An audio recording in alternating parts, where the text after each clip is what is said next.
Witch farms are absolutely one of the most rewarding farms to make in your Minecraft world. They may sound a little complicated, but they are very easy and super simple to make. By making this farm, you're going to be getting a bunch of redstone, which you could use for a lot of other redstone farms. You're going to be getting a bunch of glowstone dust, so you can make a bunch of glowstone. You're going to be getting a lot of gunpowder for TNT or rockets for your elytra. You're also going to be getting sugar, which I guess you can make some cake if you were hungry. Spider eyes for other potion ingredients. You're also going to be getting glass bottles, so you never have to go mine sand for them. You're going to get a lot of sticks, which you could use for an infinite fuel source if you wanted to.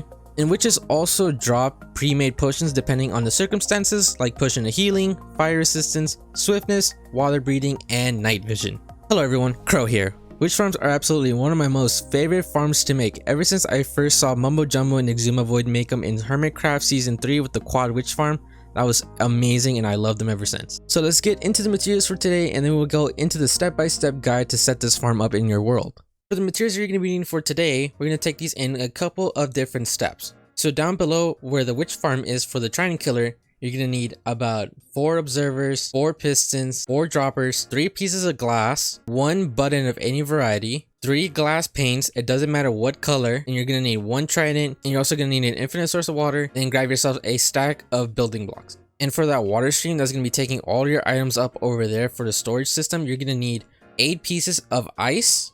You're also going to need 64 solid blocks. You're going to need 1 piece of soul sand. You're also going to need 1 trapdoor of any variety. And then you're going to need about 5 to 6 stacks of glass if you choose to make it out of glass to see through it. But you can also just use solid blocks, totally up to you. And then you should already have a source of water from over here. And now this part is completely optional. This is an on and off switch from all the way up above where you're AFKing. This is totally up to you whether or not you want to do this, because if you don't, then you're going to have to go all the way down underneath to turn it on and off again. So for that, you're going to need 14 sticky pistons, 14 blocks of redstone, and you're going to need 1 lever to turn it on and off, and then 2 pieces of redstone dust. And then for the sorting system, I'm actually going to leave a link down below to this exact same item sorter. Everybody pretty much knows what this item sorter is, but if you do not, I'm just going to leave a link in the description down below to it. Alright you guys, for step 1, you're going to need to find yourself a witch hut. If you already found one, great, but if you haven't, I'm going to leave a link down in the description below to chunk base. In chunk base, you can find several different things, but in this case, we're going to be looking for witch huts, so go ahead and select that, and then select Bedrock 1.14 and above, and then type in your seed there, and find one near you. Alrighty guys, for step 2, you want to go ahead and go inside your witch hut and refill all these blocks right here on the walls with solid blocks to prevent any light from coming in. After you have done that, you want to go ahead and grab your glass planes, and you should have a lot of leftover after making the glass planes like I said from the materials list, and place them down right here. After you place down your glass planes, you want to go ahead and seal this off, and then you want to go ahead and go off about 40 blocks from here. So if I were to move 40 blocks in this direction, this is going in the negative direction in my Z axis, which is currently 233. So if I were to go 40 blocks that way, I should be at 2,797. Alright, so we are 40 blocks away. So what you want to go ahead and do is go into your settings real quick and change it to peaceful. Everything should disappear, and then you want to go ahead and go back into your settings and make it hard. After you have changed it to hard mode, you want to go ahead and stand here for a couple minutes and wait for witches to spawn inside your witch hut. Alright you guys, so it has been a couple of minutes now, and I'm going to go ahead and come back over here, break these walls, and as you can tell, we already have a couple of witches right here. So what you want to go ahead and do is remove these glass panes like we placed, and you should see they are stuck here in this 2x2 area, which is great. And now that you know that this is where your witches are spawning, go ahead and kill your witch right there, and then you're going to know that this is the 2x2 area where they're going to be spawning. They're actually spawning on the corner of this block right here, because mobs tend to spawn in the northwest direction of a block. So then go ahead and remove these right here.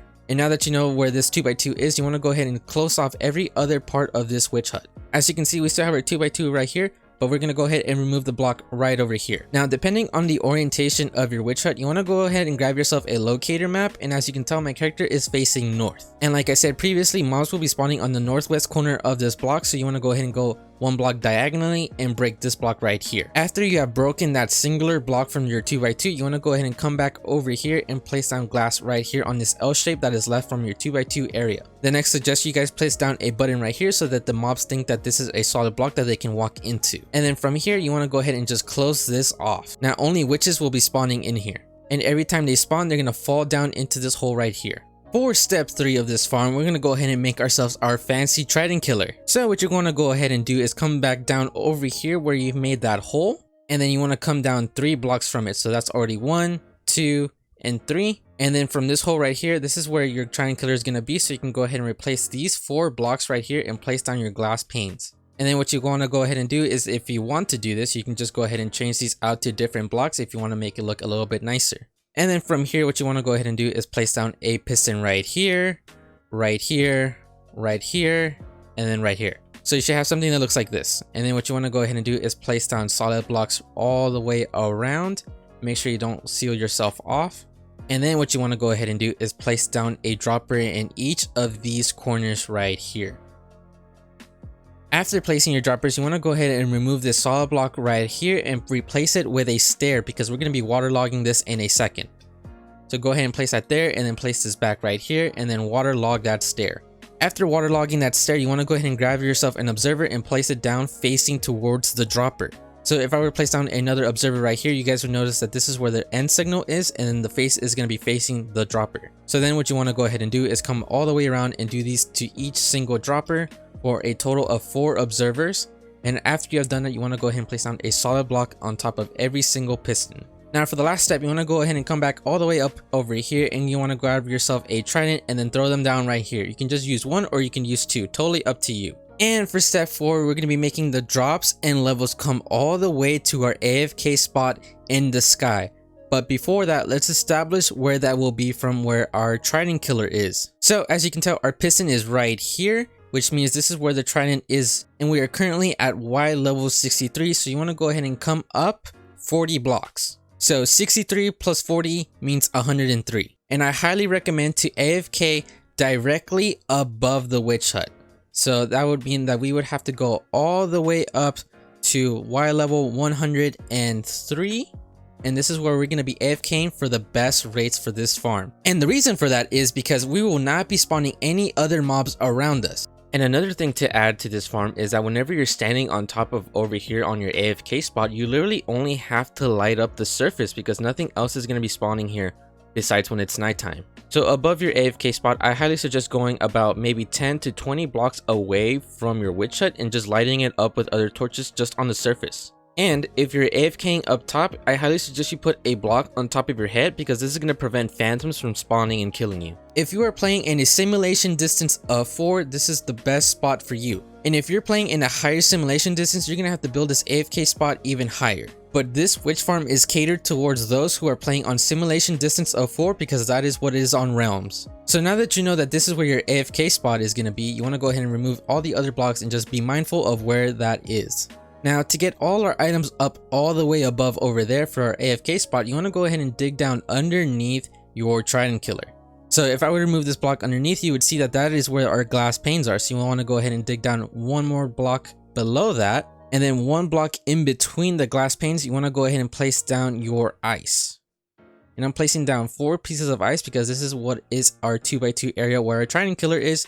And then if you want to make it nice, surround it with other blocks. So we already placed down 4 pieces of ice, and then over here is 5, 6, 7, and 8. And go ahead and dig yourself some more room to work with. After you have placed your 8 pieces of ice, you want to go ahead and after that 8th piece, go ahead and place down a piece of soul sand. And then from there, you want to go ahead and surround this, because this is going to be our water stream, and we do not want the water escaping. And you can just surround this with glass if you want. Totally up to you. I just like to use glass because it's easier to see things. So then from here, you want to go ahead and come over here to this corner right here and place down a water source. And this will make all the loot fall down all the way over here. And because it's traveling on ice, it's actually going to go a lot faster. So this is why I really recommend you guys get ice. And then from here, you want to go ahead and place down a trapdoor 1 block before the soul sand right here. Now what you want to go ahead and do is go all the way up to where your AFK spot is. Now, I went a couple of blocks above our AFK spot, because that is to make room for our item sorter if you choose to do that. And after you come all the way up over here, you want to go ahead and place down a source of water right here, and then go all the way back down. And then when the water source has come all the way down, you actually want to go ahead and remove the soul sand real quick and replace it with another solid block. And then what you want to go ahead and do is go inside your water stream and go all the way up, placing down kelp so that this turns into complete water sources. And once you reach all the way back to the top, you want to go ahead and come down all the way to the bottom, delete that bottom kelp, thus destroying all the other kelp above, remove that last one, and then go ahead and replace that block again with your soul sand piece. And now since everything is now a water source, everything is going to be pushed up all the way above. So if I were to drop this cup right here, you'd see that it would just go up, up, and up. And then, like I said in the beginning, I will not be doing the item sorter. I'm going to be leaving a link down in the description below to the item sorter that I use. But if you do not want to use an item sorter, this is what I suggest you guys make. And of course, you're going to be doing this on a platform. Since I'm in creative mode, I can just fly around, but you're going to be needing a platform to do all of this. And then you want to surround this block that is on top of the hopper right here. Break that block and then place down a block above the water source so that any and all items flow down into your chest. And if you are completely happy with how this is, then you are basically done. But hold on, I have another thing that might make this farm a lot better for you. So right now the Trident killer is completely off. And if you want to have a remote control all the way above over here, this is what you need to do. And every time you come back in here, let's say through a nether portal or just flying over here, you need to turn it on again. And this is what I suggest you guys do. So over here on this second block at your head level, you want to go ahead and place down a sticky piston facing downwards with a redstone block right there, and then place down a lever right here. And then you want to go ahead and come down and skip a block and place down another sticky piston facing down with another redstone block, and you want to do this 14 times. After you come down to your 14th sticky piston with redstone, you want to go ahead and come skip a block and then place down a block right here, and then another block right here with 2 pieces of redstone dust facing towards this dropper. So if you were to flick this switch downwards, that would turn off the system. And then if you were to turn this back up, it would turn on the system. So if we were to go ahead and come all the way down, I currently left it on. And as you can tell, everything is moving perfectly. And if I flicked it down, it should technically turn off the Trident killer. Let's go ahead and check that. And it has. And then something I also highly suggest you guys do is build a nether portal over here that is linked to something in the nether. For example, your nether tunnel, and every time you come through here, you can simply just turn on and off the lever, whether you want to turn on the farm or not. And then also another benefit of having this nether portal here is that no other mob spawns will be loaded besides what's underneath you, because you are not loading anything else besides what's underneath you. And there you have it, you guys. That is your super simple and very easy to build automatic witch farm. If you guys enjoyed the video, make sure to leave me a like. That would definitely mean the world to me. And let me know down in the comment section below what other farm you want to see me build. And if you haven't already, make sure to subscribe. I'll see you guys next time. Peace.